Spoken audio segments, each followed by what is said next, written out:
Olá, boa noite a todas e todos que estão aqui para acompanhar mais um debate na página do PSTU Nacional, nessa noite de sábado. Hoje nós vamos discutir uma experiência histórica com o Conselho Popular em Timóteo, em Minas Gerais, uma cidade no Vale do Aço, né? A gente convidou o Bernardo Cedeira para conversar com a gente, mas antes da gente começar o nosso bate-papo, eu vou passar aquele recado. Vocês aproveitam para compartilhar o link dessa live, convidar as pessoas para vir assistir, mandar o link dela nas listas de WhatsApp, etc. Ok?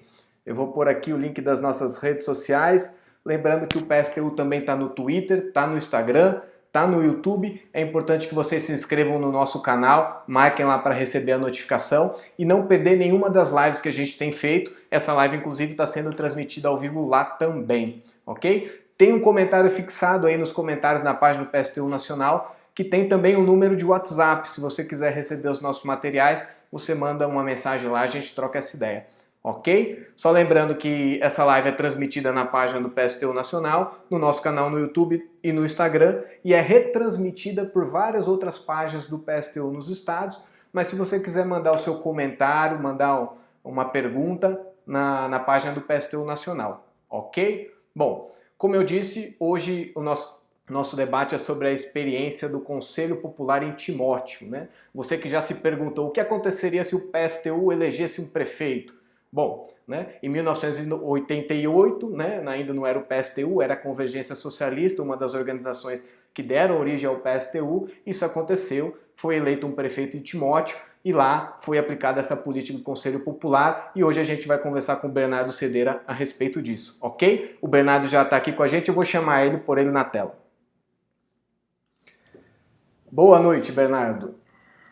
Boa noite, Romerito. Tudo bem? Tudo bem, e você? Tudo jóia. Tranquilo.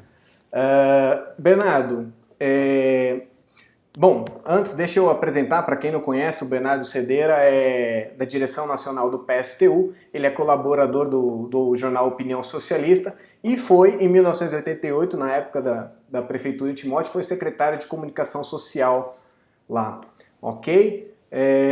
Bernardo, a gente já está aí com mais de 100 pessoas acompanhando a gente, São Paulo está aí, Minas Gerais está aí, Rio de Janeiro está aí, Sorocaba está aí, o pessoal vai mandando um abraço, Belon, que participou da nossa última live, Três Lagoas está aí também, Juiz de Fora, pessoal que for chegando vai mandando os abraços, Costa Rica já chegou aí, Josué Chaves, né?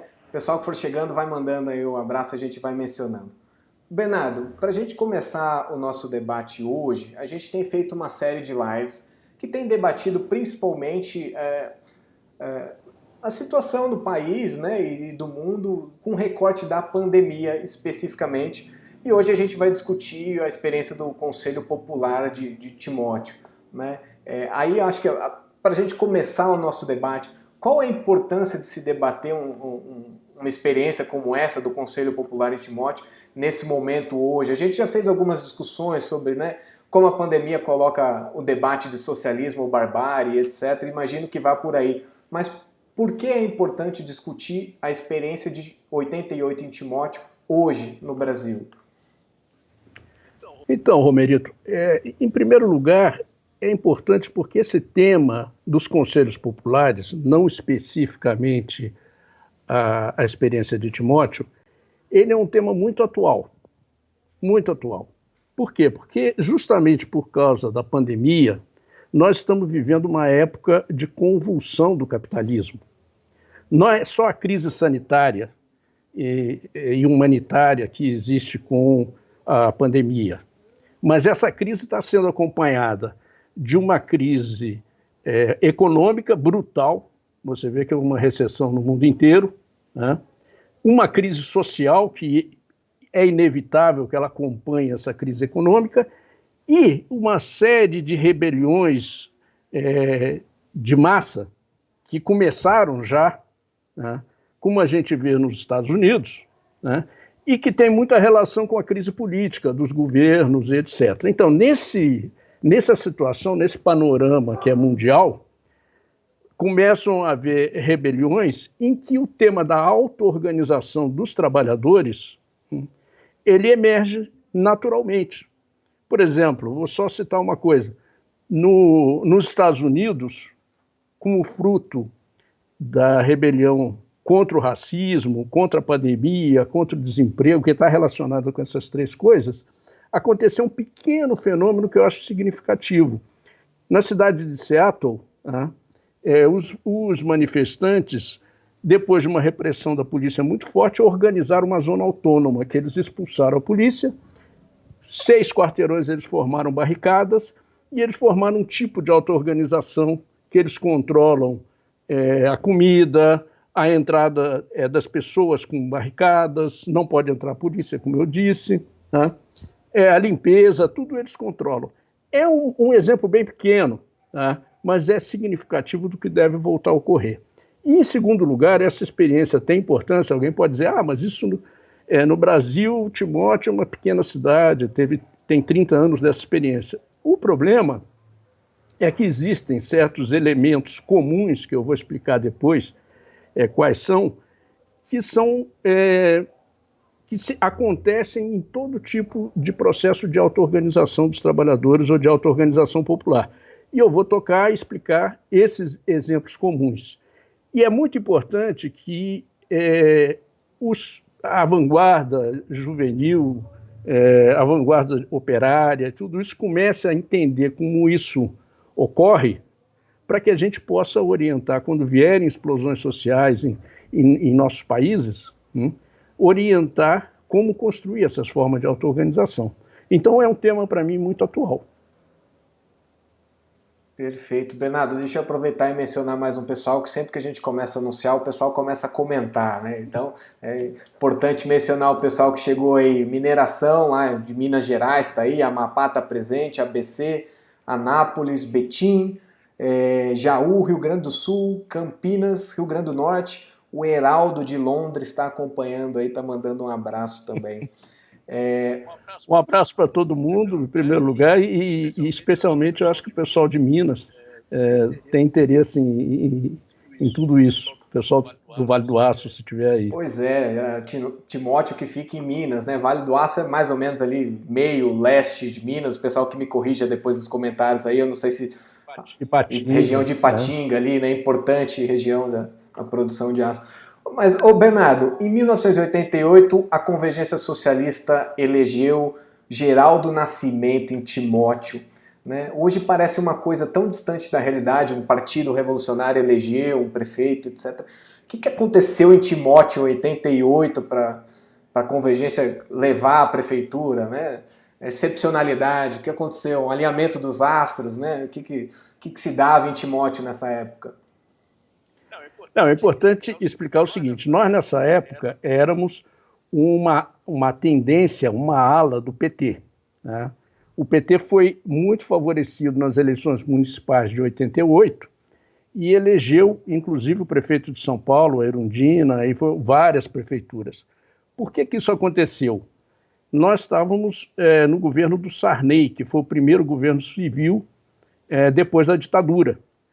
Mas foi um governo de crise, cruzado por dois elementos econômicos importantes, que foi a dívida externa, que estava rebentando com o país, e a inflação, que em grande parte foi causada por isso. Então, as greves dos trabalhadores eram constantes.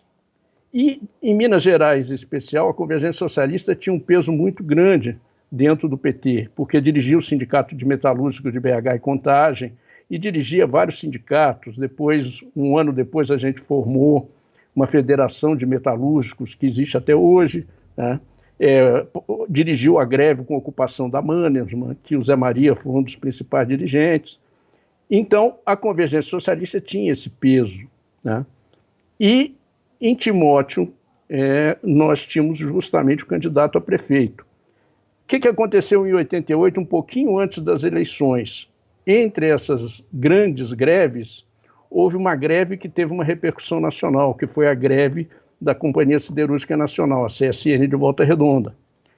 Nessa greve, o Sarney teve a infeliz ideia de mandar o Exército para reprimir, porque a greve ela contava com a ocupação, com a ocupação da fábrica. A ocupação teve mais ou menos, mas desse impacto, o PT elegeu essa série de prefeituras e, junto com isso, a Convergência Socialista em Timóteo também elegeu o prefeito dentro do partido, do PT. Ok, vi então na esteira de uma série de, toda uma conjuntura específica, né, de lutas e etc. E Bernardo, a gente estava discutindo antes da live, você estava contando um pouco, haviam diferenças internas do PT em relação, o PT na época, né, ainda não tinha passado por toda a experiência que eu acho que a gente vai acabar tocando mais para frente, né, de governos, etc. Né, era um partido que estava, digamos, recém-criado, né, ainda estava por eleger tudo que elegeu, né, e havia então internamente um debate sobre como deveriam ser as prefeituras governadas, né, eventualmente governadas por um governo do PT. Né. Como que era esse debate, quais eram as diferenças que tinham internamente, a posição da CS dentro disso, como é que ela se localizava nesse contexto?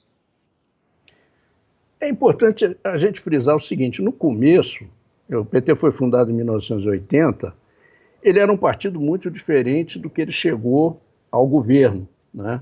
Porque era positivo que existisse um partido dos trabalhadores naquele momento, porque era um partido independente de classe, independente dos trabalhadores. E nas primeiras eleições, o PT não fazia alianças com esses partidos burgueses da direita tradicional, nada disso. Na eleição de 82, por exemplo, ele levantou até a palavra, o slogan "Trabalhador vota em trabalhador", né? O PT defendia, para você ter ideia, um programa que defendia o não pagamento da dívida externa, defendia a expropriação dos latifúndios sem indenização, que é uma coisa impensável hoje, você imaginar o PT defendendo essas coisas, defendia as estatais, era contra a privatização de todas as estatais, e nós, dentro disso, éramos uma ala esquerda, a Convergência Socialista, uma organização trotskista que existia, inclusive, antes do PT. Nós surgimos com a ideia de lançar um partido de classe, que seria o Partido Socialista, né? Fomos reprimidos, toda a direção da Convergência foi presa, eu e os companheiros, a Maria e outros, fomos presos, e logo depois que a gente saiu da prisão, apareceu a proposta do PT, que a gente apoiou como algo positivo.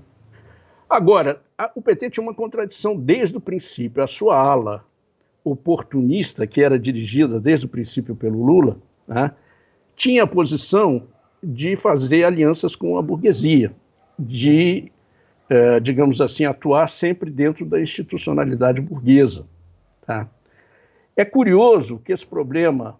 Então, nós sempre fomos uma oposição ao PT desde o princípio. A oposição tinha uma orientação que ficava meio disfarçada. No Congresso de 87, um pouco antes dessa eleição, eles votaram o tal do programa... Mas, até 87, é curioso que o PT votava por unanimidade formar conselhos populares. Isso era uma coisa que era comum a todas as correntes.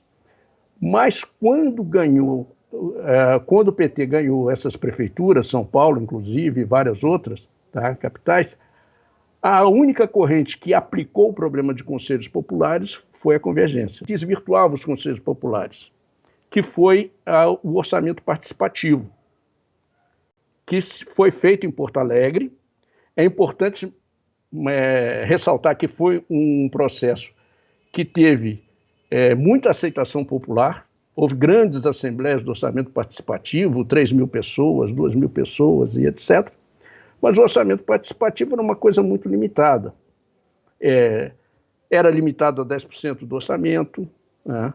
Era principalmente de reivindicações de bairro, não tinha um organismo global que votasse as políticas das prefeituras. Ele também não remarcava, ao contrário do que a gente, da Convergência Socialista, a gente frisava, o Conselho Popular era um organismo de independência de classe quando ele foi criado. Ou seja, não participavam empresários, tá? Pelo menos grandes empresários. Tá? Já o orçamento participativo, ele estava sob a bandeira que o PT depois assumiu, que era as prefeituras do PT são o governo para todos, todas as classes. Tá?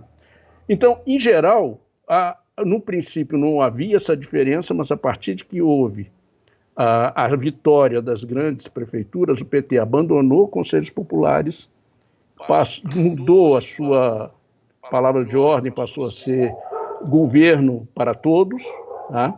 E desvirtuou completamente a linha de independência de classe. Essa ideia de transformar um conselho popular num conselho num orçamento participativo já é, em partes, adaptação a esse processo todo, uma redução da proposta original, que, como você disse, era uma certa unanimidade dentro do PT.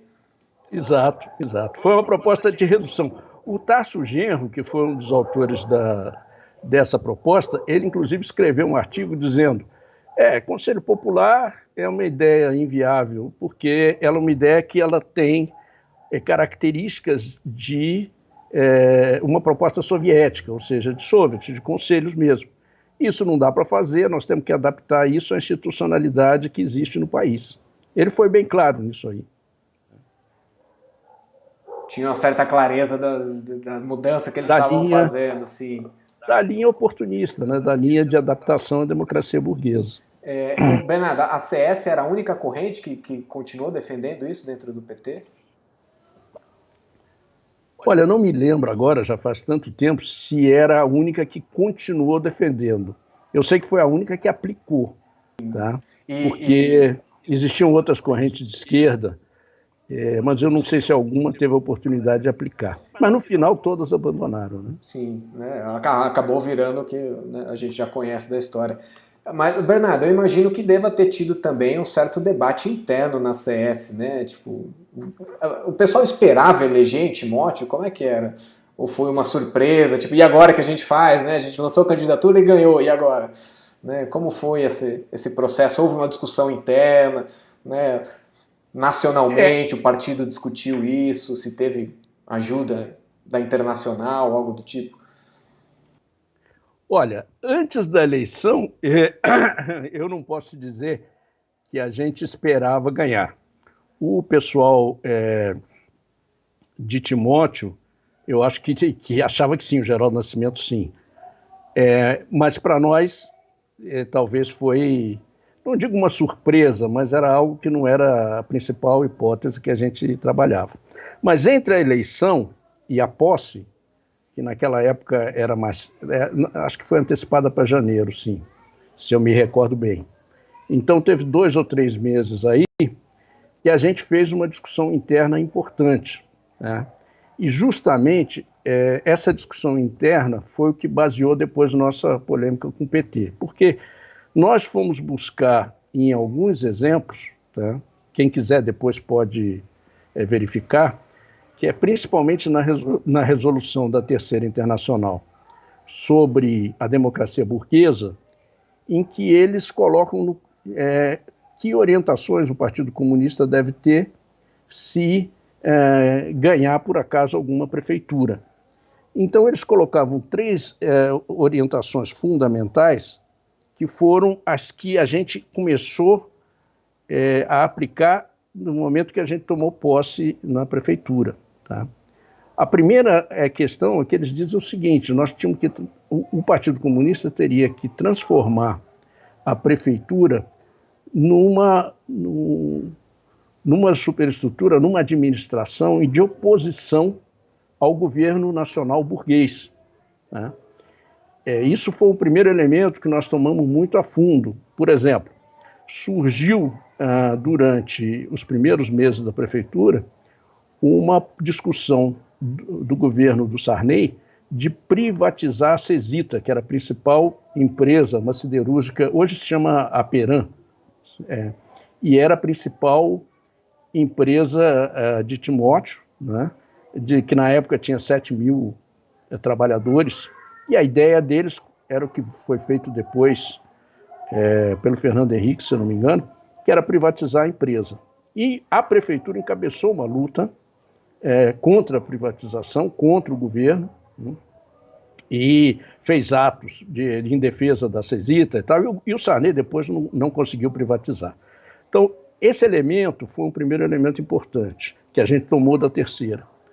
A segunda orientação da terceira era que essa prefeitura tinha que ter um posicionamento em relação à luta dos trabalhadores. Não era uma prefeitura para governar para todas as classes, nem em relação ao que a prefeitura poderia fazer em relação à população, mas principalmente em relação à luta de classes. Então foi uma prefeitura que desde o começo se colocou em defesa das lutas dos trabalhadores. Por exemplo, vou dar 2 ou 3 exemplos, depois a gente pode desenvolver. Nem bem a gente assumiu a prefeitura, acho que foi por volta de março, estourou uma greve da CESITA, muito importante. Tá? Então, a prefeitura colocou tudo que existia na prefeitura à disposição dos trabalhadores. A prefeitura construiu um grevódromo, que os trabalhadores chamaram um grevódromo, no centro da praça. A gente tirou arquibancadas que a prefeitura emprestava, às vezes, para os clubes da cidade, colocou essas arquibancadas em toda a praça para que os trabalhadores pudessem fazer assembleias, construiu barracas para que os trabalhadores pudessem passar o dia jogando dominó, comendo e etc., fazendo uma greve ativa. O prefeito estava em todas as assembleias, os secretários estavam na assembleia, tudo que a gente tinha. Nós solicitamos apoio dos pequenos empresários à greve, para fazer fundo de greve. Tudo que a prefeitura tinha foi colocado a favor da greve. Depois aconteceu uma greve de rodoviários, que envolvia, inclusive, a empresa de transportes da cidade, que tinha uma concessão, e a atitude da prefeitura foi a mesma, inclusive foi mais avançada, né? Nós não só apoiamos as greves, mas depois nós demos um ultimato para a empresa de transportes que a gente iria romper o contrato de concessão se eles não negociassem e não aceitassem uma proposta de aumento para os trabalhadores. Isso foi uma pressão muito forte. E por aí seguiu, nós apoiamos greve de rodoviários de Ipatinga, apoiamos as greves, na greve geral de 89 também fomos apoiar os metalúrgicos, principalmente os que estavam ocupando a Mannesmann e etc. Aí uma terceira coisa, sim, só para dizer uma outra orientação geral, ou 2 outras que estão eu estava falando sobre a terceira. Outra orientação foi fazer tudo que seja possível para melhorar, evidentemente, a vida da classe trabalhadora dos mais pobres. Não a vida dos cidadãos em geral, não a vida dos empresários. Por exemplo, assim que a gente assumiu, a gente fez um cadastro de desempregados, dando um apoio principal a esse setor da população. Ou outra coisa era fazer um mutirão que estava havendo para construir casas populares. E, por fim, de todas essas orientações, né, a mais importante foi formar um Conselho Popular assim que a gente assumisse. Estimular a criação desse Conselho Popular, que foi o que a prefeitura fez desde um primeiro momento. Então, nós baseamos, nesse debate interno aí, nós baseamos essas orientações, principalmente nessa orientação da Terceira Internacional. Perfeito. E, Bernardo, ok, você está dizendo as linhas gerais da prefeitura, houve essa discussão, né? Como é que seria, né? Se era possível ou não fazer uma prefeitura soviética em meio a um país capitalista, etc. Acho que foi parte do debate. Mas o conselho propriamente dito, como é que foi que a prefeitura organizou isso? Como foi esse processo de debater com a população de Timóteo a necessidade de se construir o conselho? Imagino que deva ter surgido toda sorte de dúvida em torno disso, né? Uma experiência um tanto única. Como é que foi a prefeitura organizar isso?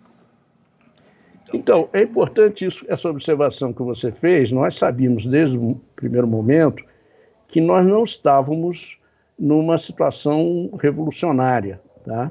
Não era uma revolução que a gente estava vivendo, apesar de que a luta de classe estava bastante intensa, tá? Não há dúvida, mas a gente sabia que não era uma situação revolucionária e, portanto, nós não tínhamos uma forma soviética, nem tinha sentido dizer que nós íamos fazer um soviet numa pequena cidade que tinha 60 mil habitantes, né? Então, o que nós dizíamos é que essa forma de organização do Conselho Popular, ela poderia ser uma forma, principalmente, de educação dos trabalhadores num processo de auto-organização e, ao mesmo tempo, ser uma luta da Convergência Socialista para manter a independência de classe, né, da prefeitura no meio de um mandato que a gente tinha assumido. Tá? Então, a primeira coisa que a gente fez foi tentar conscientizar os trabalhadores e a população da necessidade desse Conselho Popular, da utilidade dele, tá? E de participar no Conselho, porque era uma coisa totalmente nova, nunca ninguém tinha feito. Então nós distribuímos, nós fizemos uma cartilha, eu vou mostrar aqui na tela, depois você mostra aí se você tiver. Vou pôr aqui na tela, você pode... Eu vou mostrando aqui. A gente fez... Então essa cartilha, ela explicava de uma maneira simples, era uma cartilha feita como se fosse uma história em quadrinhos, e ela explicava de uma maneira simples o que era o Conselho Popular, qual era a proposta da prefeitura, como a população iria participar, e no final, quais eram os princípios do Conselho Popular. Tá? Nós fizemos, eu acho que uns 15 ou 20 mil exemplares dessa cartilha, tá? E foi distribuído amplamente para a população. Na época, eu já falei, se o Timóteo tinha 60 mil habitantes, devia ter uns 30 mil eleitores, quer dizer, gente com maior de 16 anos, muitas crianças, muitos adolescentes. E eu acho que a maioria da cidade recebeu essa cartilha. Então foi uma ampla campanha de propaganda, em primeiro lugar. Tá? Depois, nessa campanha, nessa mesma cartilha, a gente explicava as questões básicas do Conselho Popular, que seria um conselho que reuniria todas as associações de bairro, né, que nós iríamos fazer assembleias por bairro, que reuniria sindicatos, associações profissionais, que depois a gente iria, inclusive, incluir associações culturais, também diretórios estudantis, ou seja, a ideia era ter tudo que era organizado na cidade, tá? Principalmente sindicatos de comerciários, metalúrgicos, todas as organizações de trabalhadores, da prefeitura também, tá? Participariam do conselho. Então nós começamos um processo que durou uns 2 meses, depois de distribuir a cartilha, explicar isso, nós começamos um processo de fazer assembleias por bairro, com 100, 150, 200 pessoas. Nós fizemos umas 30 assembleias nos bairros principais da cidade, fizemos assembleias de metalúrgicos, de comerciários, de funcionários da prefeitura, e cada uma dessas assembleias elegiam representantes, delegados, para um congresso em que a gente fundou o Conselho Popular. Tá? Essas assembleias chegaram a reunir umas 3.200 a 3.500 pessoas no total, ou seja, 10%, como eu falei, dos eleitores, um pouco mais, e elegiam na proporção, se eu não me engano, de 1 para 10 aproximadamente, delegados para o Conselho Popular, para o Congresso que fundaria o Conselho Popular. E desde o princípio a gente explicou também que esse Conselho Popular ele tinha a ideia de se transformar num órgão permanente, tá? Que tomaria as principais decisões para a administração, que a administração se comprometia a seguir as propostas que o Conselho votasse, né? E que o Conselho, além disso, seria um conselho independente da organização patronal, independente da Câmara de Vereadores, independente de todos os outros poderes, né? Seria um organismo que emergiria, vamos dizer, da auto-organização dos trabalhadores e do povo, tá? E que teria essa função política. E, além disso, tá? Além dessas características, qualquer delegado ao Conselho Popular poderia ser revogado a qualquer momento. Ou seja, uma assembleia do sindicato, uma assembleia do bairro, poderia estar insatisfeita com o seu delegado, com o seu representante no Conselho Popular e poderia substituí-lo quando quisesse. Quer dizer, era um organismo flexível e que não teria uma eleição como as eleições burguesas, que você tem que esperar 4 anos para substituir alguém como o Bolsonaro, por exemplo, né?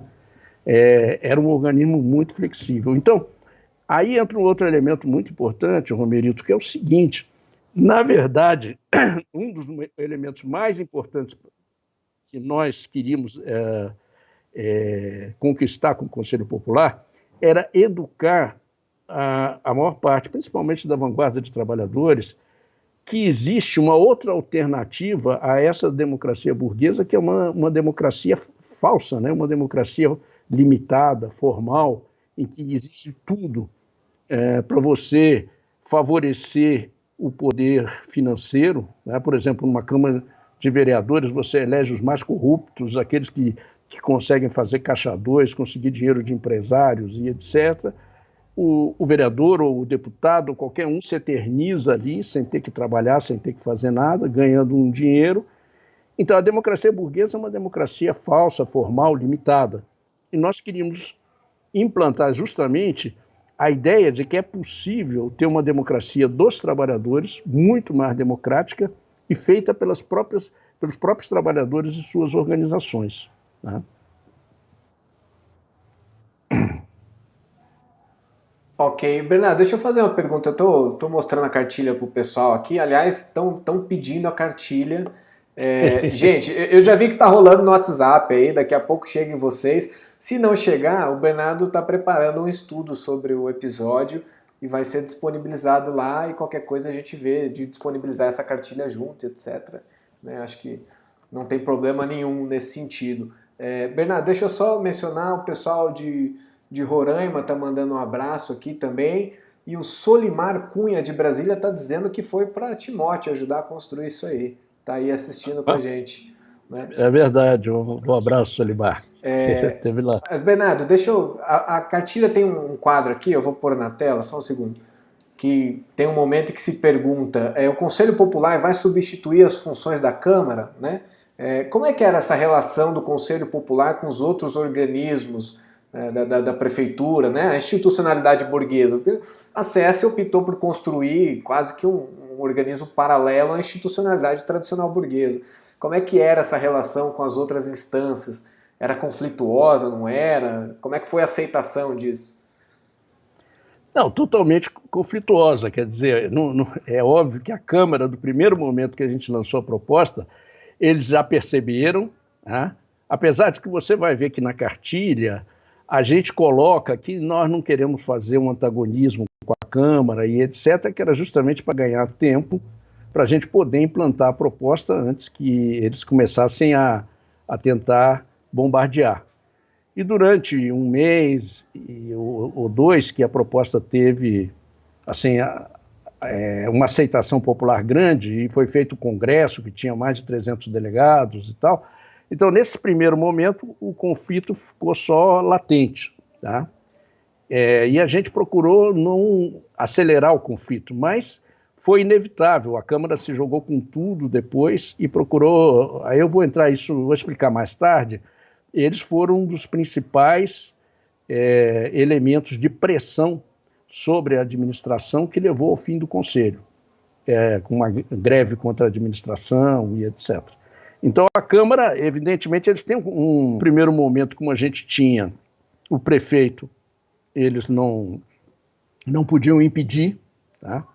Mas depois eles ficaram sabotando e chegaram a ser um dos elementos fundamentais para o fim do Conselho. Ok, deixa eu só mencionar mais um pessoal aqui. Juliana Bianchi dos Correios, o PSTU ABC, Congonha assistindo, e Paulo Martins de Timóteo está aí acompanhando a live também.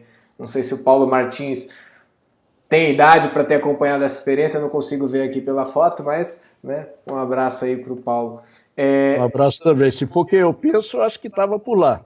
Eu não sei que se é. Paulo tem vários. Paulo Martins. Qualquer coisa você se manifesta aí, viu, Paulo, nos comentários. Bernardo, ok, instituído o conselho, como é que ele funcionava, como é que foram as primeiras medidas que ele tomou, né? Como foi a dinâmica, né, do conselho nesse começo de política, assim? Então, o conselho, como eu disse, foi um congresso com mais de 300 pessoas e ele funcionava da seguinte forma: foi eleita uma coordenação desse conselho, eu fazia parte, era um dos coordenadores, tá? Essa coordenação chamava assembleias, o conselho funcionava por assembleias, tá?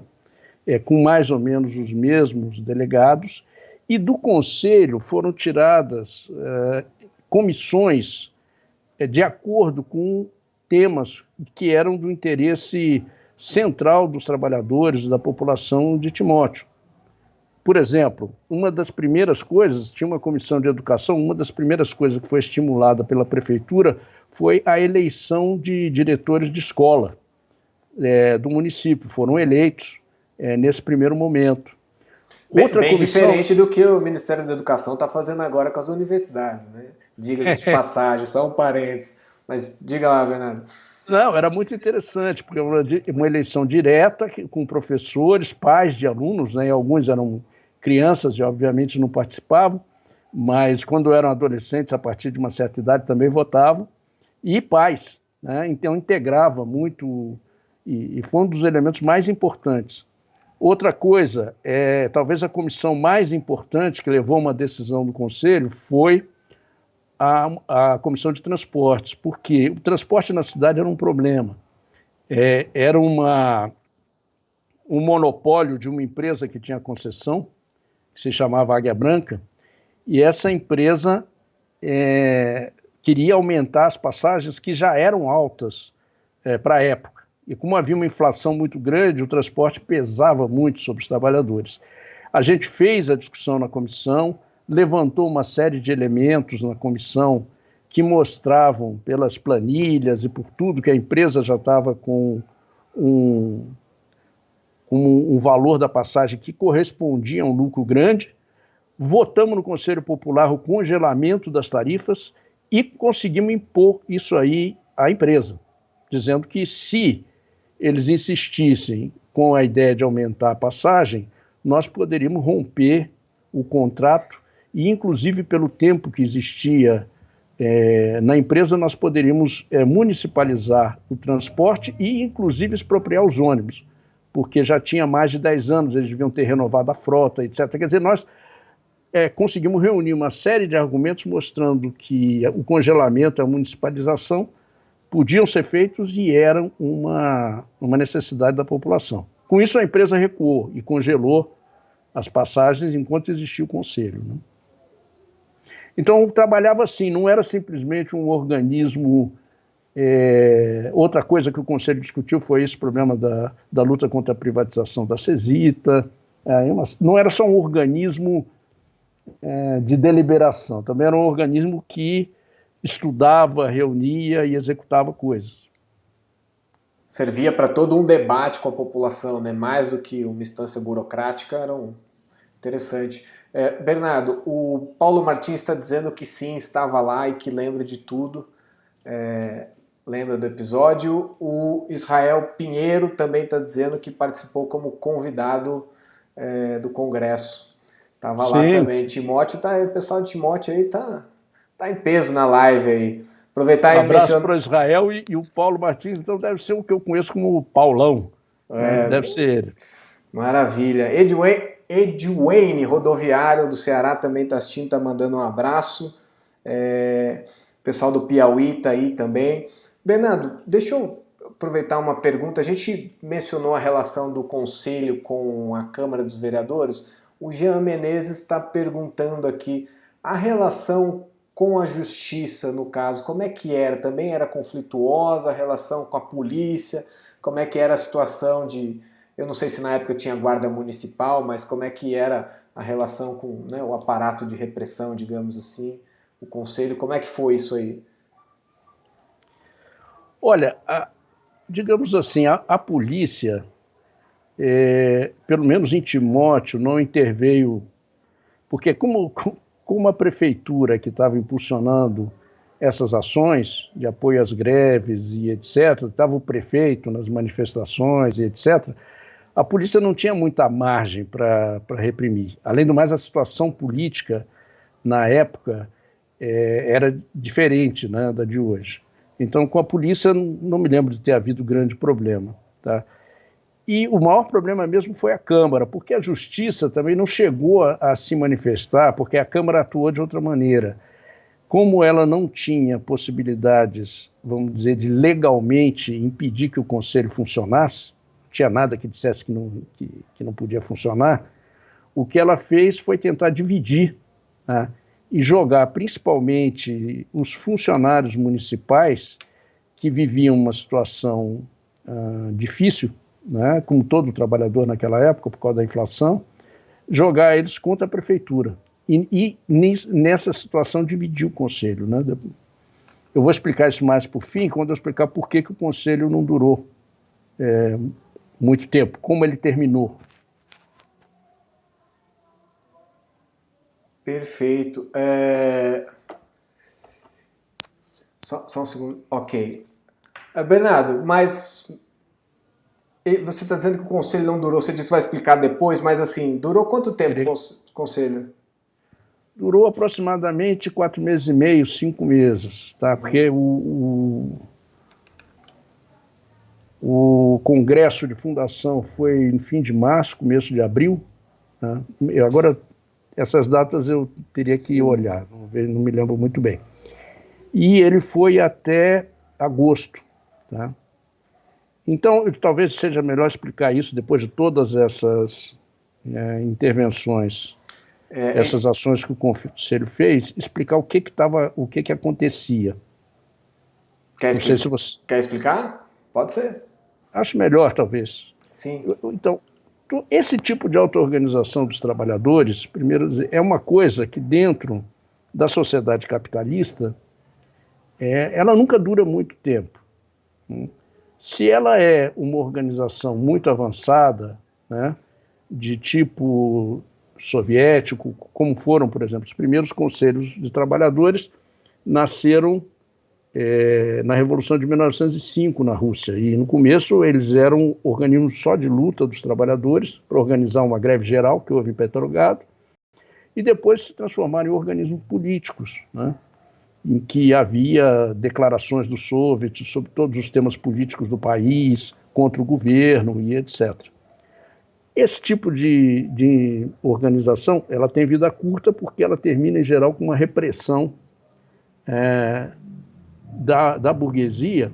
Né? Já tinha existido esse caso antes com a Comuna de Paris, em 1871, e a burguesia não pode tolerar uma auto-organização dos trabalhadores que seja um poder paralelo ao poder do Estado. Quando é muito forte, e é nacional, ou numa situação revolucionária, em geral a burguesia termina reprimindo, que foi o que aconteceu em 1905. Ou então, se os trabalhadores estão fortes e têm uma direção política, como foi o caso em 1917, o Soviet termina tomando poder, que é o que aconteceu sob a orientação do Partido Bolchevique. Agora, em outros casos que não são tão avançados, o que a burguesia faz é, em geral, tentar dividir esse tipo de organização, atraindo um setor a favor da institucionalidade burguesa, para ver se... Alguma pergunta?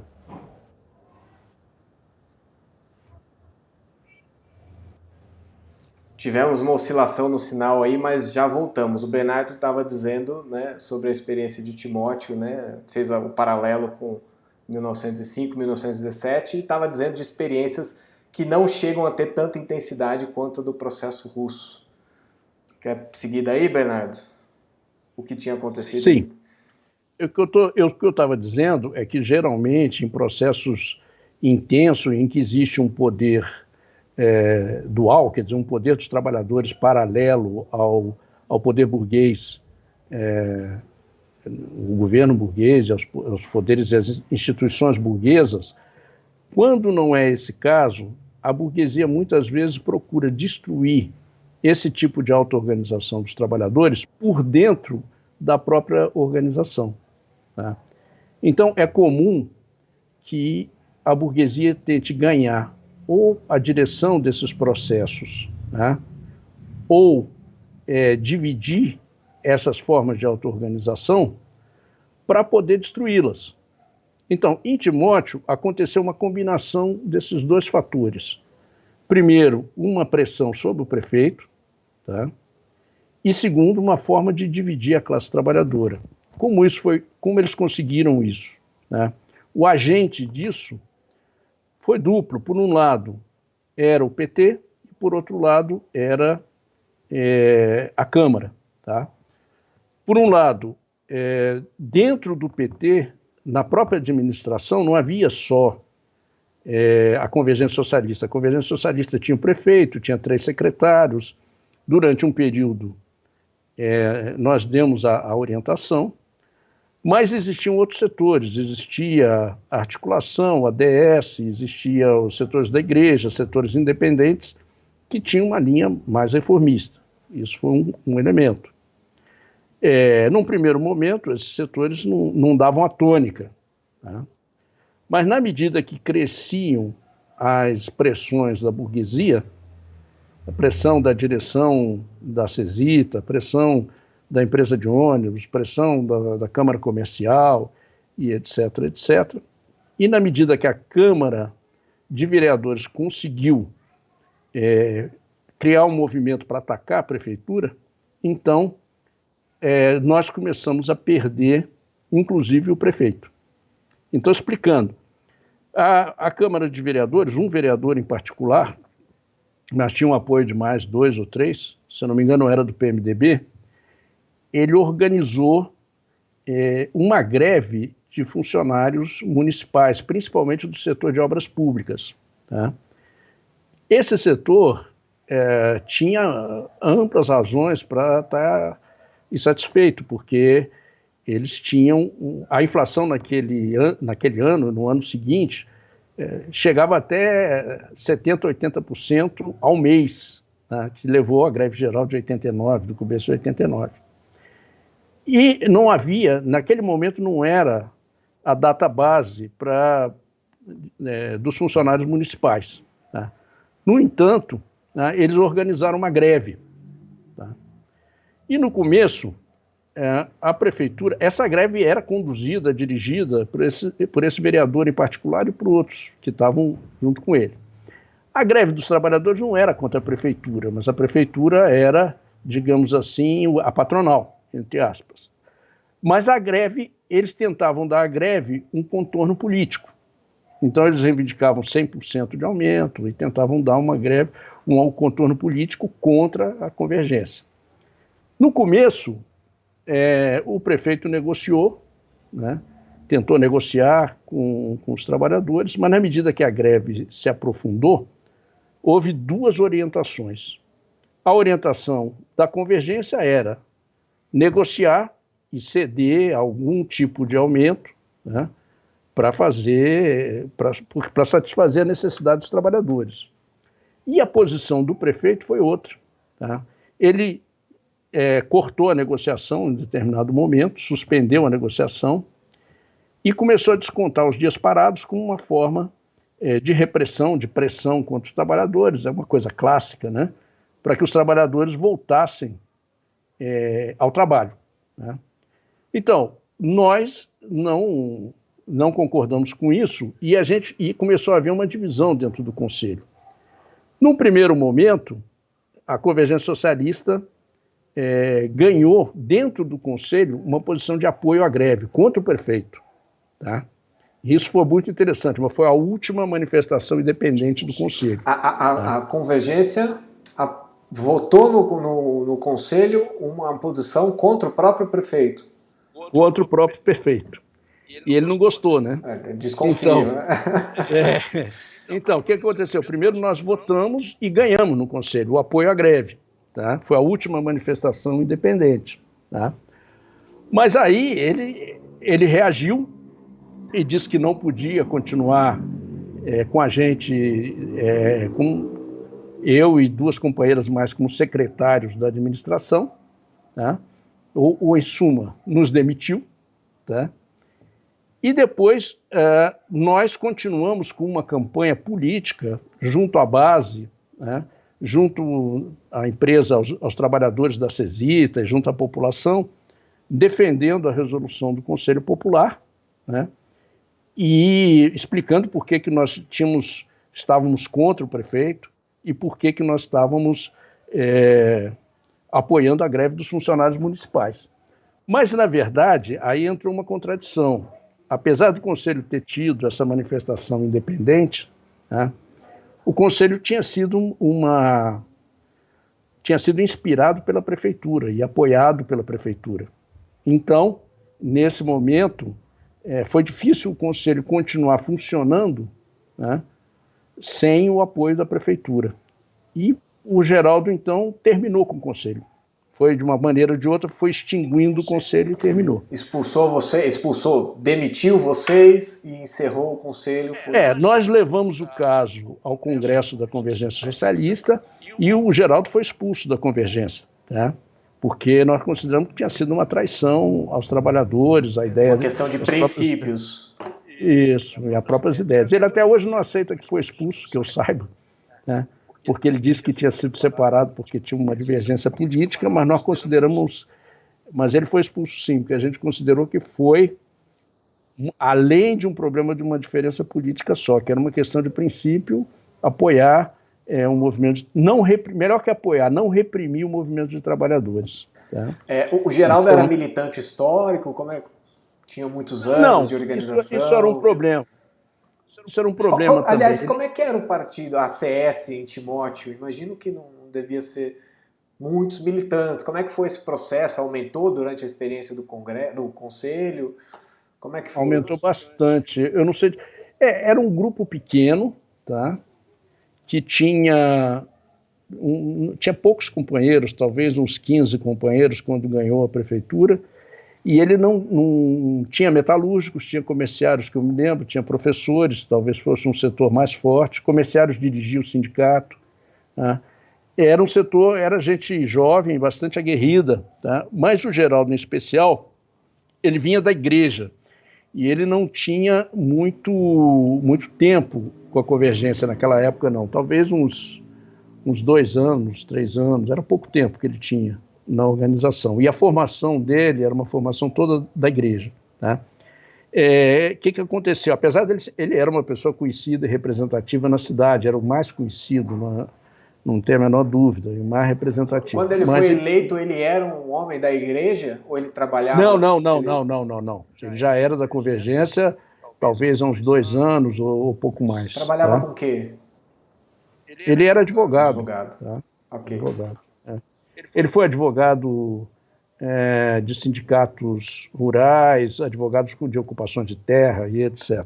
Então não tinha muita tradição. A CS, quando a gente ganhou a prefeitura, principalmente com esse processo do Conselho Popular, cresceu bastante. Eu já não chegamos a ter núcleos da CS em Coronel Fabriciano, vários em Timóteo, eu não sei te dizer quantos militantes exatamente, talvez uns 40, 50, não sei, cresceu bastante. Para a região, era bastante gente. Não saberia te dizer agora quantos exatamente, já tem muito tempo e a memória começa a falhar. Mas isso foi um problema que a gente enfrentou. O partido era um partido relativamente... Se eu me explico, por um momento, algumas pessoas podem dizer, bom, mas até que tinha bastante gente. Mas em relação a esse desafio que a gente enfrentou na época, eu te diria que a gente era fraco em relação a isso. Tá? Isso foi um dos problemas.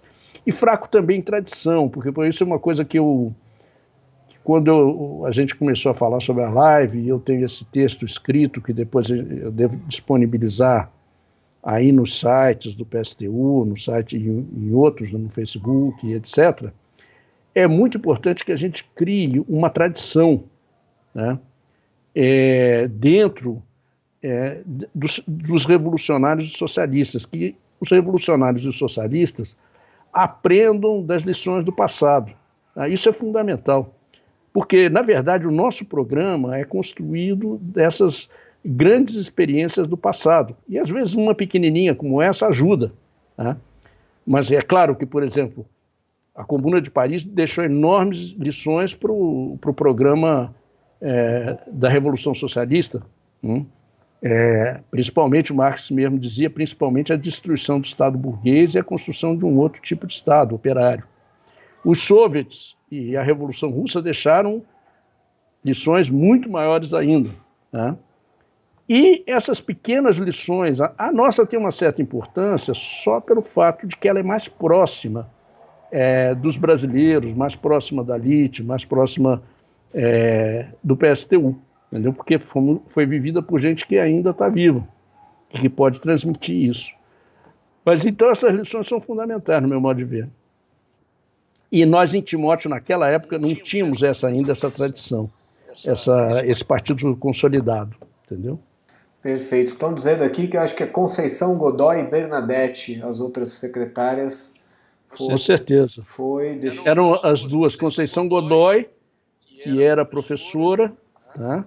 Foi uma excelente companheira, foi uma companheira não só na prefeitura, uma companheira extremamente combativa, era quem, se eu não me engano, dirigia a UTE na região, ali no Vale do Aço, em Timóteo, no Vale do Aço, e depois foi ser secretária. Ela não deixou um pouco, mas continuou sendo uma grande figura de professores. E Bernadette era comerciária, era justamente quem dirigiu os sindicatos de comerciários também. Quando entrou para a administração, ela deixou, mas ela foi, posso estar enganado, hein, porque já tem mais de 30 anos, como eu disse, mas eu acho que ela foi uma das figuras fundamentais para construir e pelo menos ganhar uma diretoria combativa no sindicato de comerciários.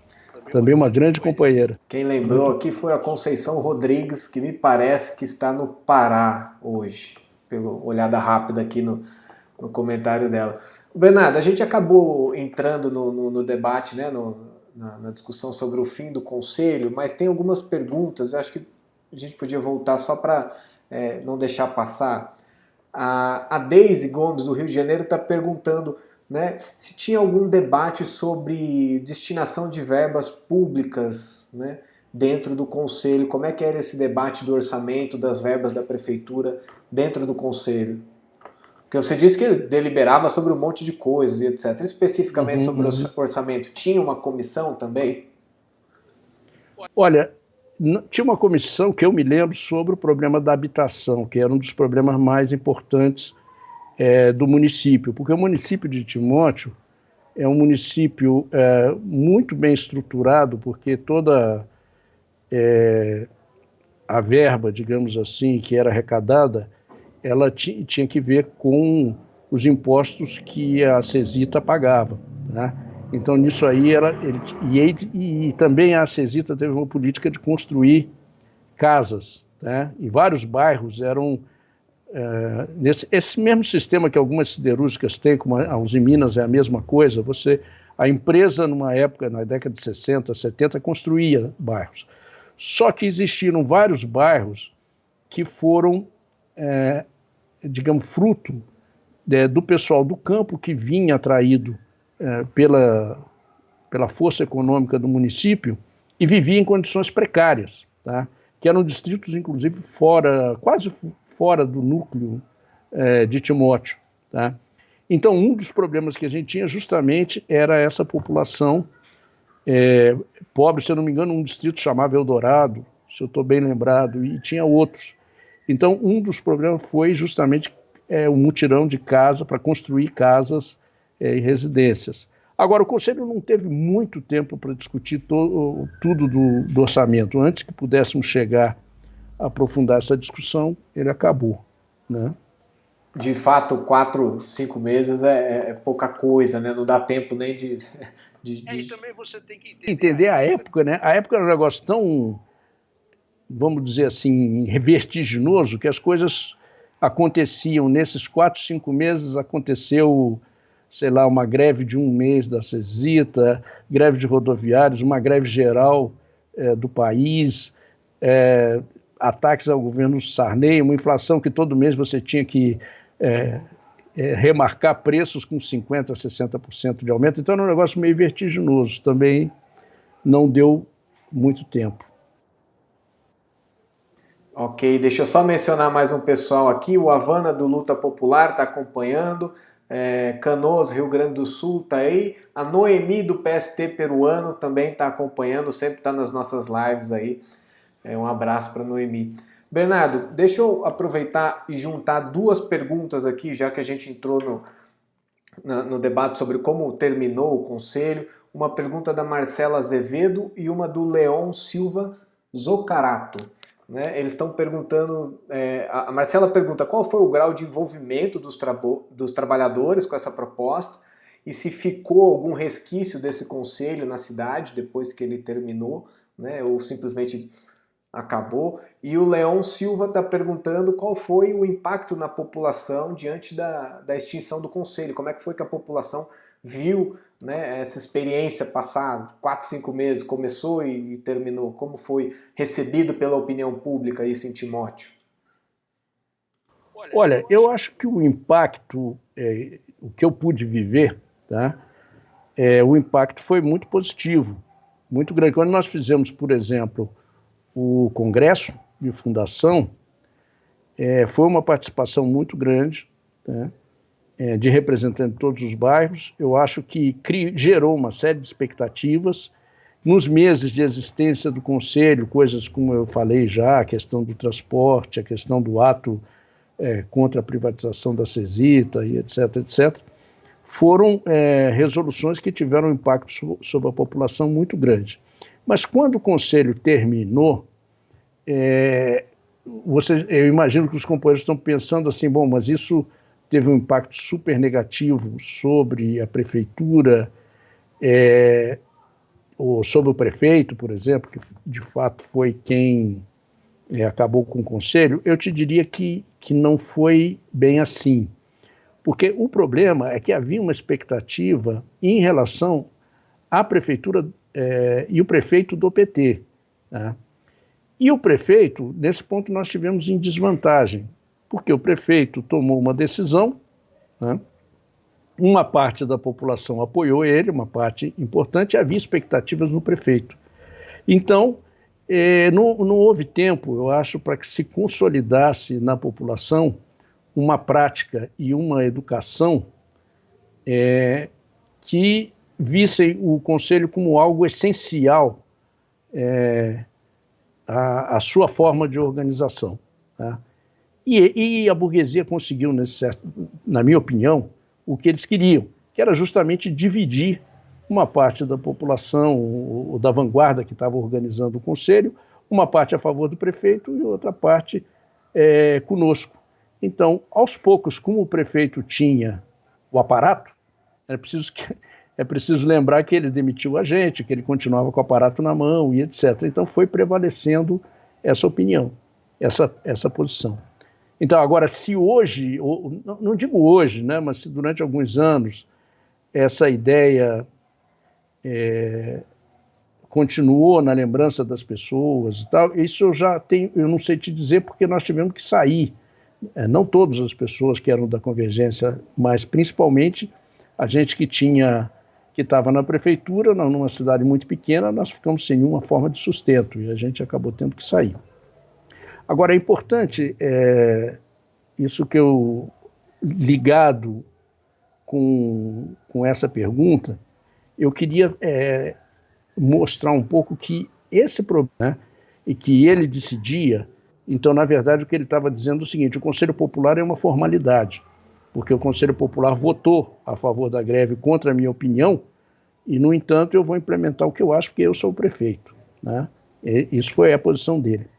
Essa posição era a posição que o PT vinha assumindo, e eu acho muito importante a gente ter consciência de que o debate nosso com o PT, desde essa época, até quando o PT ganhou outras prefeituras, estados e até o governo nacional, tem muito que ver com essa discussão. Porque você imagina o seguinte: se o PT tivesse, naquela época, tido outra forma de governar, ou seja, tivesse criado conselhos populares em todo o Brasil, por exemplo, em São Paulo, né, que impacto que isso teria na educação de milhões de trabalhadores que viveriam essa experiência, né? Uma experiência de independência de classe, de auto-organização dos trabalhadores e etc. E o PT se recusou a fazer isso. Por que ele se recusou? E veja, mesmo que não tivesse vigorado por muito tempo, uma experiência dessa teria uma repercussão nacional entre os trabalhadores, na educação dos trabalhadores, que nós não conseguimos ter porque estávamos numa pequena cidade interior. Por que isso tem a ver com as nossas diferenças globais com a direção do PT?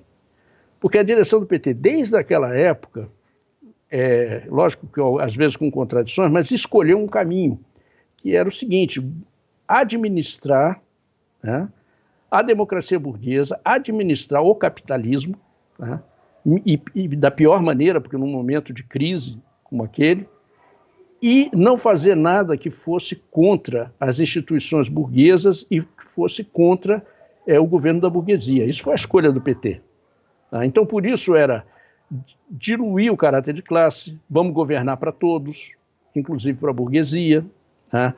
Diluir, não criar nenhuma instituição que fosse autônoma, que fosse contra as instituições burguesas, e terminou como terminou, porque a lógica disso aí é você fazer alianças com partidos burgueses, depois chegar ao governo como chegou, em governos praticamente que todos os partidos de direita, partidos burgueses estavam representados, e terminar, inclusive, nessa corrupção desenfreada que é própria do sistema capitalista.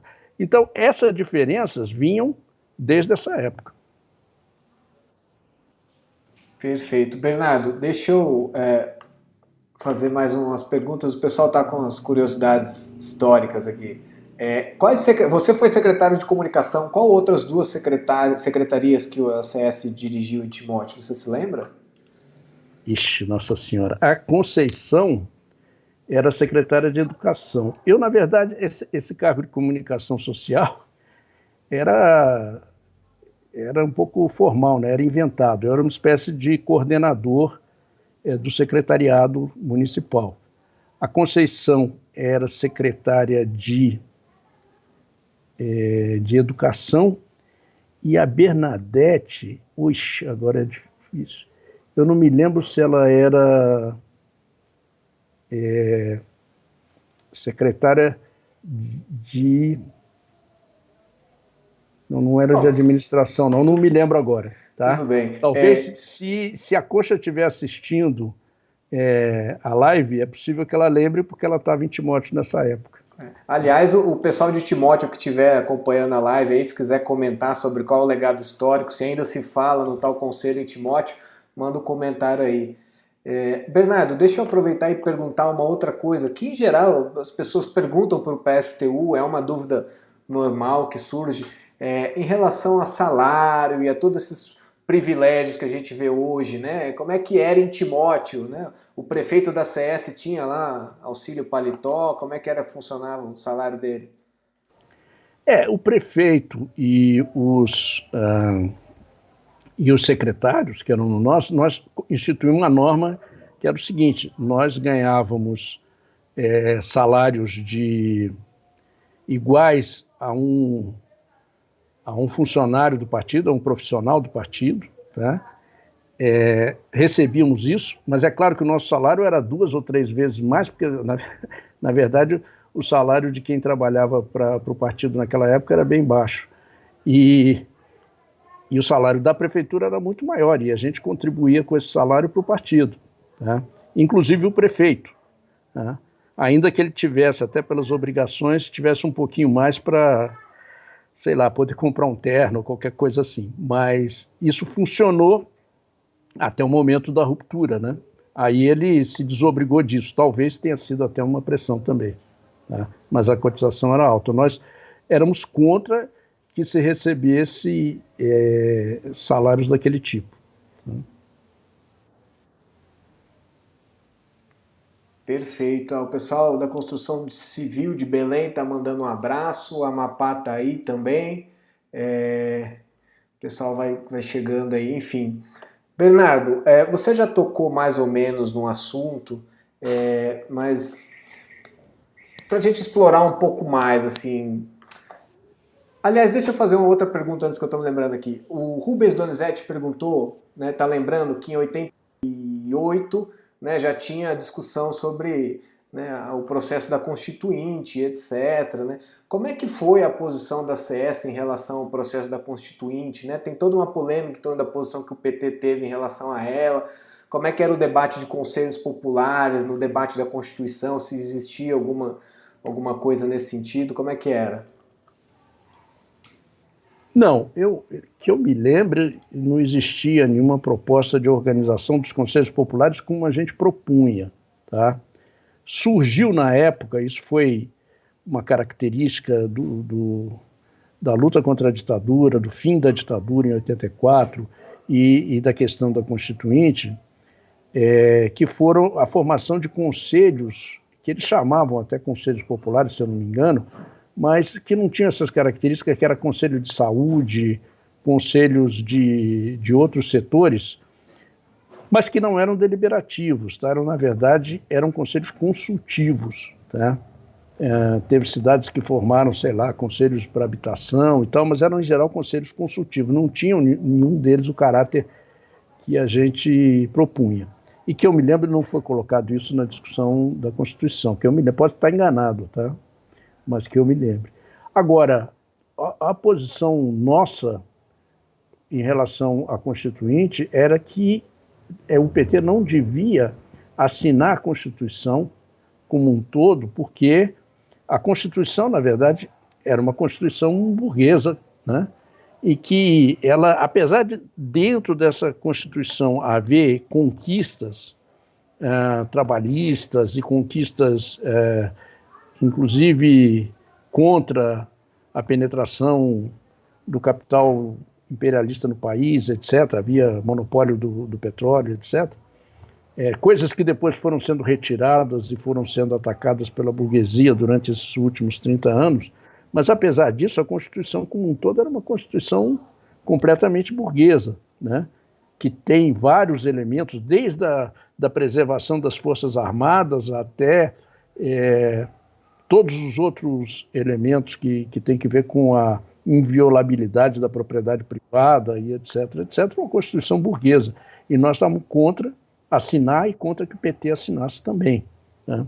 Isso foi um debate importante na época.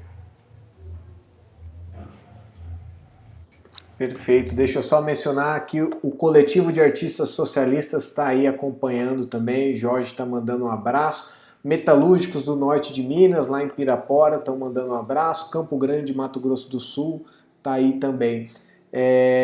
Bernardo, deixa eu, aliás, ler só um comentário aqui que eu achei interessante, do Elias Alfredo, que se eu não me engano está no Rio, dizendo que na CS eles tiveram uma experiência de criação de comitês populares com o movimento negro, que durou 9 meses e levou à construção da marcha de 88. Desconfio com a marcha do movimento negro.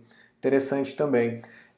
Bernardo, sobre ainda o problema do PT, a Helena Fontana está dizendo aqui, olha, se o PT não fosse reformista, os anos 80 poderia ter levado o Brasil além. Você disse que na mesma época o PT elegeu a prefeitura de São Paulo, por exemplo, que é a principal, do ponto de vista econômico, a principal cidade do país, e no entanto não levou a cabo que as teses, o que havia um certo consenso pelo PT. A história poderia ter sido diferente nesse sentido? Eu acho que sim, tá?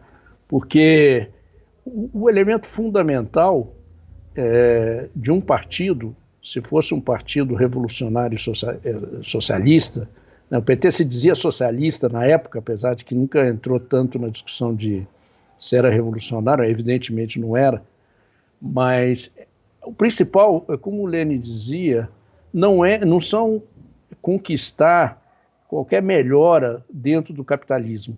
Embora um partido socialista, revolucionário, lute também por reformas, porque são fundamentais, o aumento de salários, diminuição de horas de trabalho e outras conquistas são fundamentais para a sobrevivência do trabalhador, para ele poder fazer a revolução.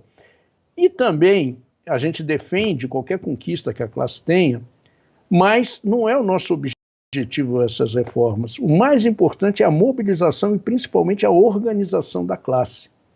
Então, se você conquista alguns pequenos, vamos dizer, parcelas do aparato estatal, tá? E a prefeitura é isso, é uma parcela de um aparato estatal nacional, Você não vai poder fazer dessa prefeitura, nós tínhamos consciência disso em Timóteo, nós não vamos poder fazer um mini-estado dentro de uma cidade, ainda mais uma cidade pequena do interior. Mas mesmo que fosse São Paulo, o PT não poderia fazer um mini-estado. Mas ele poderia fazer uma extraordinária experiência de educação da classe operária e em se auto-organizar. Podia ter feito isso em toda a cidade de São Paulo. Naquela época, sei lá, 10 milhões de habitantes, 9 milhões de habitantes, em que elegesse bairro por bairro, sindicato por sindicato, um conselho popular que tivesse ficado na memória de 100 mil pessoas, ou muito mais, talvez de 1 milhão de pessoas que participassem de assembleias, decidisse e etc. Isso seria algo espetacular, que o PT tinha condições de fazer, tá? E depois tinha que aplicar muito mais, que ele começou. Por quê? Porque a época em que a burguesia queria estabilizar essa transição da ditadura para uma democracia burguesa, essa época foi convulsiva. Ela teve um monte de elementos de convulsão social. E em vez do PT aproveitar isso para aumentar a organização da classe, para aumentar a capacidade e a consciência revolucionária dos trabalhadores, dos setores populares, eles fizeram o contrário. Eles levaram toda a classe para se adaptar à institucionalidade burguesa. E cada vez mais vamos acreditar no voto, vamos acreditar nas instituições, vamos defender o Estado de Direito, vamos defender isso, e terminou um pouco depois, alguns anos depois, em 92, por aí, defendendo, por exemplo, contra o impeachment do Collor, no primeiro momento, defendendo contra as eleições gerais, na época que o Collor sofreu impeachment, e depois defendendo a aliança com a burguesia para as eleições.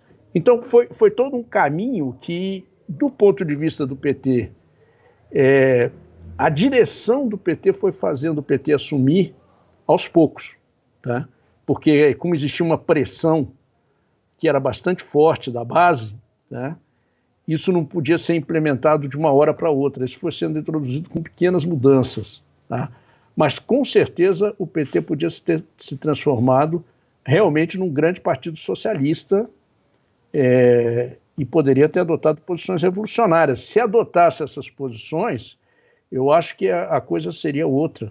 E eles cumpriram um papel ao contrário, educando e fazendo com que as massas cada vez confiassem mais na burguesia, cada vez desconfiassem mais das suas forças. Porque hoje é muito comum as pessoas dizerem o seguinte, os trabalhadores mesmo dizerem o seguinte, um trabalhador lá não pode fazer nada, né? Um trabalhador não pode governar, nós não temos a capacidade para isso, tá? E isso tem muito que ver com o papel consciente que o Partido dos Trabalhadores fez de minar a confiança da classe operária em si mesma. Isso foi sendo minado, solapado, conscientemente destruído, até que chegamos a essa situação. E eles mesmos, essa a questão, eles mesmos sofreram com isso aí também, porque depois, quando eles sofreram o impeachment, a parcela que os defendeu foi bem pequena.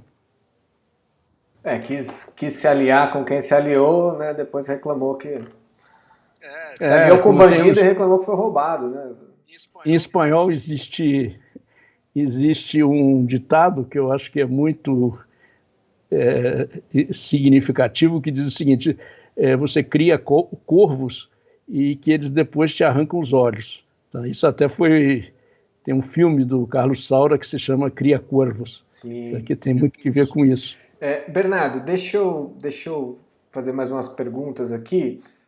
Mencionar um pessoal, na verdade, Maringá está aí, Recife está aí, a gente está aí com mais de 230 pessoas acompanhando, bastante pessoas de Timóteo, né? A Elizabeth, que é professora de Timóteo, está aqui também, e o Edson Oliveira, que comentou como Edson Negão, metalúrgico, está dizendo que está mandando um abraço aí. Edson Negão, um abraço. Acompanhando a live.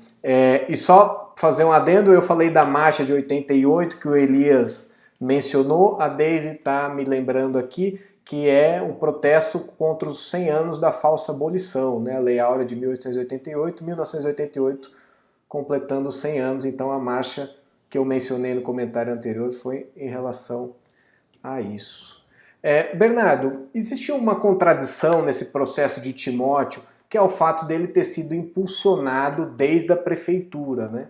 É uma coisa meio que veio de cima, eu não sei como é que era isso, né? E eu queria que você comentasse um pouco disso. Quais as contradições desse processo? Por exemplo, o Juan Toro Castilho de São Carlos está comentando aqui, né, sobre as panelas comunitárias no Chile, que foi uma coisa que surgiu lá na crise dos anos 80 e que agora com a crise de hoje volta, né? O Chile que passa por um processo revolucionário, né, e teve experiência de organizações similares a essa, né? Como isso tudo afeta a construção de conselhos populares? Como é que, né, o fato do Conselho Popular de Timóteo ter sido impulsionado desde cima imprimiu a ele um caráter específico? Você acha que poderia... Sim, eu acho que sim, porque nesse sentido ele foi limitado, tá? Porque se houvesse um processo de organização mais forte, espontâneo, ou não necessariamente espontâneo, mas vindo da base, tá? Que fosse dirigido por organizações de trabalhadores ou populares, existiria com certeza raízes mais profundas para um processo de auto-organização assim, tá? Então, e talvez nesse caso o prefeito não conseguisse eliminar a organização popular, tá? Na verdade, o problema mais contraditório não foi só ter vindo da prefeitura, mas ter vindo de um processo eleitoral. Porque poderia ser, talvez, um processo que a prefeitura tomasse a iniciativa, mas que tivesse origem em mobilizações populares, em greves e etc. Ele veio com um processo eleitoral, que nós não tínhamos.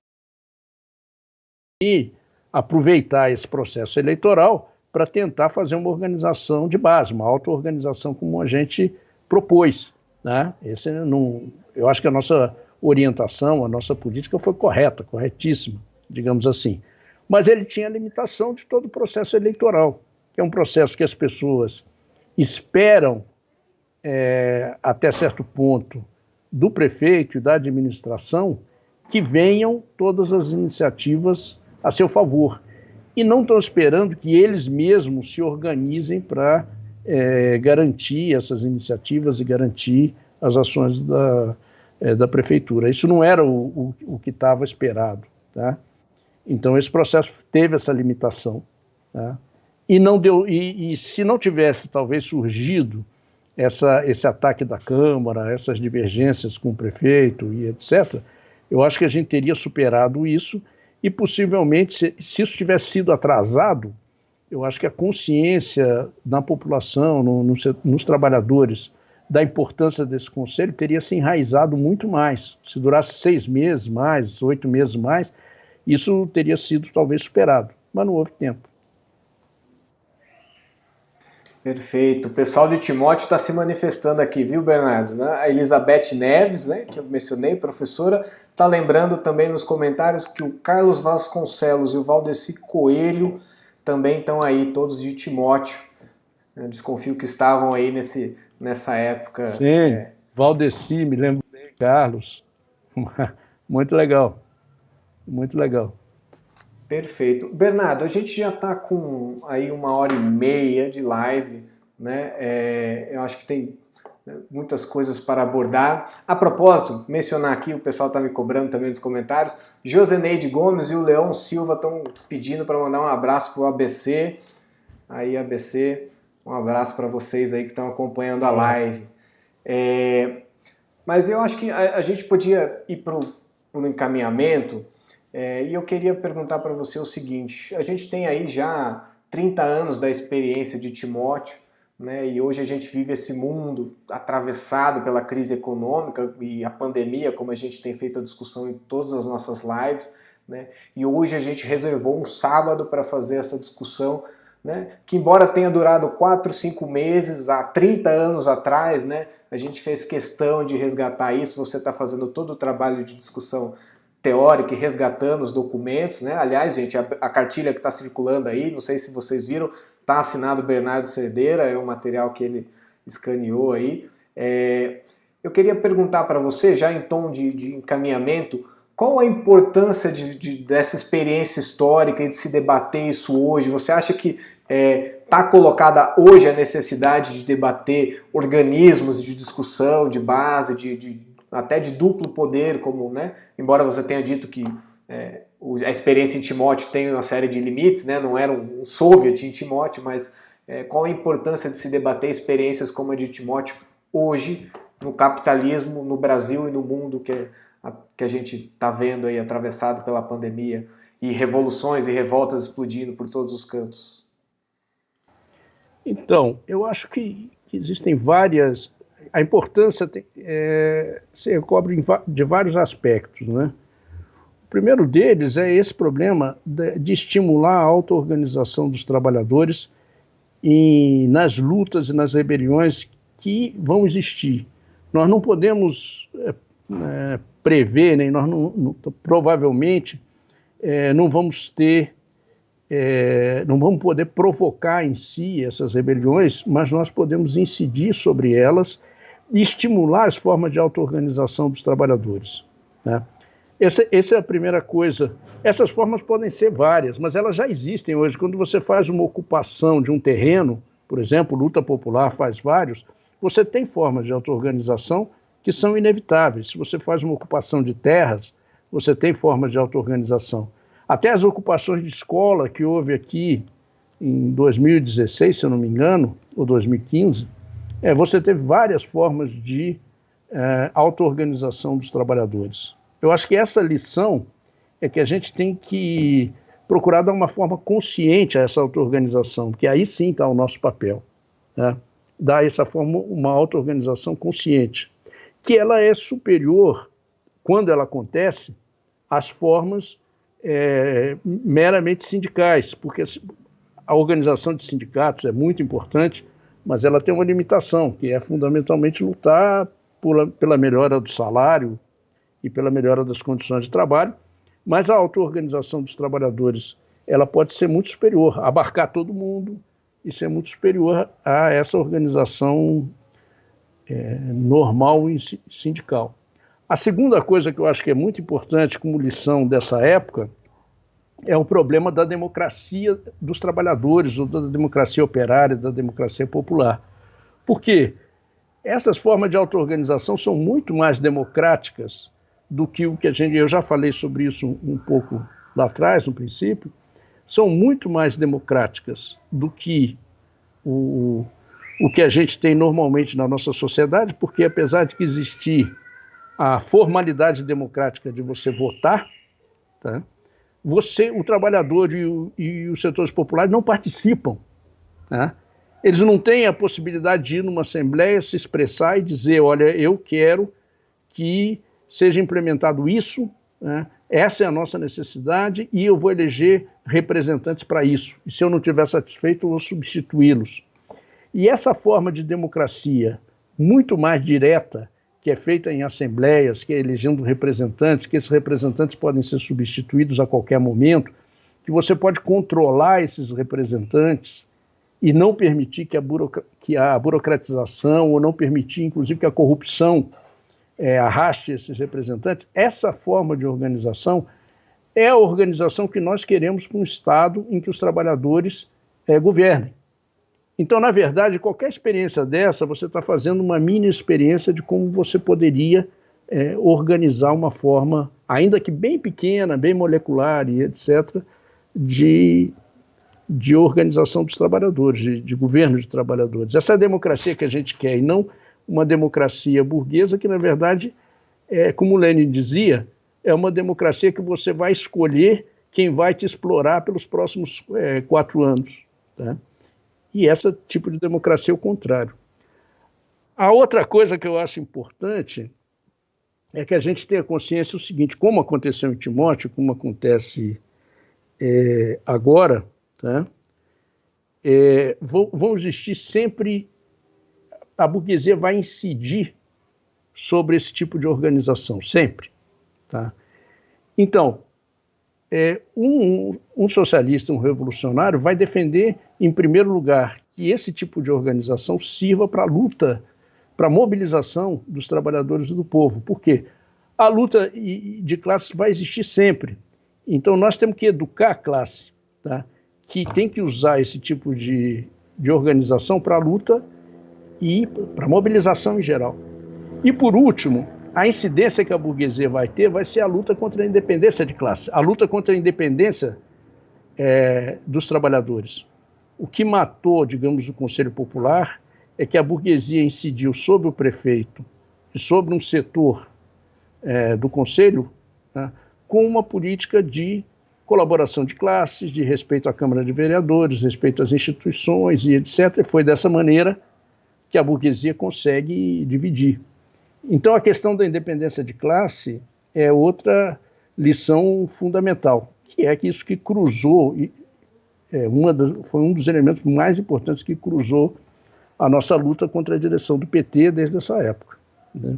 Então, eu acho que são algumas lições que a gente tem para tirar e que eu acho que podem ser muito úteis, tá? Para a nossa luta atual. Porque a gente está como os Estados Unidos demonstrou, nós estamos nos aproximando de grandes acontecimentos, pelo menos na minha opinião, na opinião da LIT, na opinião do PSTU, que esses grandes acontecimentos vão ser rebeliões como o que está acontecendo nos Estados Unidos, né? Ou seja, pouco depois da pandemia, um elemento democrático, como é a luta contra o racismo, ele se combinou com a pandemia, se combinou com o desemprego e etc., e foi um elemento de explosão dessa grande revolta que a gente está vendo, que agora já atingiu a Inglaterra, entrou na França, etc. Então vão haver coisas em vários países do mundo, tá? Eu espero que aqui no Brasil também. Então nós temos que nos preparar para isso. Perfeito, por isso a importância de resgatar experiências como essa de Timóteo nesse momento de hoje. Gente, só lembrando, o pessoal está pedindo a cartilha aqui nos comentários. Essa live a gente fez porque o Bernardo está fazendo um resgate histórico sobre essa experiência, né? Estava lá e está também fazendo um debate sobre, né, as bases teóricas em torno das resoluções da Terceira Internacional e de Trotsky sobre isso. Esse texto vai ser publicado em breve, ele está produzindo ainda, e a gente vai garantir que a cartilha esteja lá também, ok? Para vocês poderem baixar e etc. Eu sei que ela está circulando por aí, por hora a gente não tem o link, mas a gente vai garantir para ela estar disponível no site junto com o texto do Bernardo também, ok? Bernardo, no mais eu acho que a gente pode ficar por aqui, já estamos com 1h40, né? Dá para ficar a noite toda discutindo. Eu acho que entrou um compartilhamento de tela aí no seu... Não. Está te atrapalhando aí? É porque cortou sua imagem aqui, na verdade. Tem como voltar um pouquinho? Eu preciso descobrir aonde que eu tiro isso aqui. Bom, de qualquer maneira, enquanto o Bernardo ajeita ali, lembrando que o Bernardo também...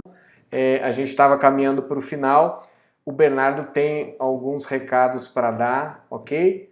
Então eu vou passar a palavra para ele, ok? Diga lá, Bernardo. Bom, primeiro, o Romerito tinha começado a falar quando caiu o sinal.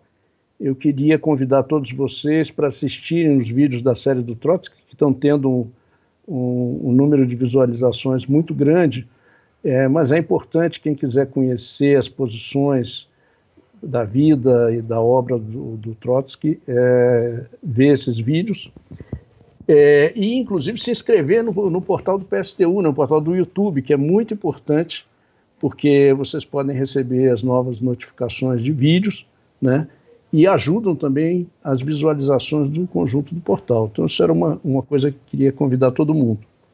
O segundo era lembrar a todos que nós estamos fazendo uma campanha em defesa da libertação do Sebastián Romero, que é um militante do PSTU da Argentina, que foi perseguido durante quase 3 anos já pelo governo do Macri, e foi preso no Uruguai. Agora ele estava foragido, foi obrigado a se esconder, porque ele estava ameaçado de prisão, né, de uma maneira injusta, por ter participado de uma manifestação que foi justamente contra a reforma da Previdência na Argentina, e ele foi preso injustamente, assim como o companheiro Daniel Ruiz esteve preso 1 ano e 3 meses, e ele continua preso no Uruguai. E nós estamos fazendo uma campanha pela libertação do Sebastião Romero. É muito importante que todo mundo se some a essa campanha, divulgando, fazendo cartazes pela liberdade dele, etc, etc. Tá? Então era um chamado que eu queria fazer. E quanto ao que o Romerito disse, brevemente nós vamos disponibilizar um texto sobre toda essa experiência, que é um texto mais longo, porque não é uma conversa como essa que a gente está tendo na live, e nesse texto a gente deve agregar também a cartilha que vocês viram, que eu acho que o pessoal gostou. Além disso, eu estou tentando recuperar um vídeo do Congresso de Fundação do Conselho Popular, que é um vídeo muito interessante, muito legal, tá? Só que ele tem, ao ter 30 anos, ainda está em formato videocassete, sofreu aí com a passagem do tempo, então eu não sei exatamente se a gente vai conseguir recuperar ele inteiro, estamos trabalhando com isso aí, tá bem? Mas são indicações do que a gente quer fazer no futuro. Perfeito. Pessoal de Timóteo que acompanhou a live aí, tem material, ajuda a gente aí nesse projeto. Isso. Quem tiver guardado aí, manda uma mensagem pra gente que a gente está fazendo esse resgate. A live foi só o começo, ok? Bernardo, no mais, acho que a gente agradece a disponibilidade de você nesse sábado à noite, um debate muito bom, né? É sempre bom trocar essa ideia com pessoas como você. No mais, a gente deseja agora um bom descanso e um bom final de semana para você, ok? Obrigado, Romerito. Um grande abraço para você e um grande abraço para todo o pessoal que no sábado à noite teve a paciência aí de assistir essa conversa. Pessoal do Brasil inteiro, de Portugal estava aí, Peru tá aí, a Dani Quezado, Josué lá da Costa Rica também estão aí. A gente agradece a participação de todo mundo também, ok? Um abraço para todo mundo. Valeu, Bernardo. Valeu. Gente, muito bom o debate, né? Uma experiência muito curiosa e muito rica, né? A gente poder debater isso com o Bernardo aqui, mas a gente já está aproximando aí das 2 horas de live, sábado à noite, etc. Acho que a gente pode ir ficando por aqui. Logo mais a gente vai ter esses materiais que o Bernardo mencionou, ok? Essa live vai ficar disponível no YouTube. A gente teve alguns probleminhas de conexão, a gente tenta fazer edição, mas ela já está disponível lá. Se vocês quiserem compartilhar, mandar para os seus amigos, colegas de trabalho, familiares, etc., o link está lá no nosso canal no YouTube. É importante se cadastrar lá.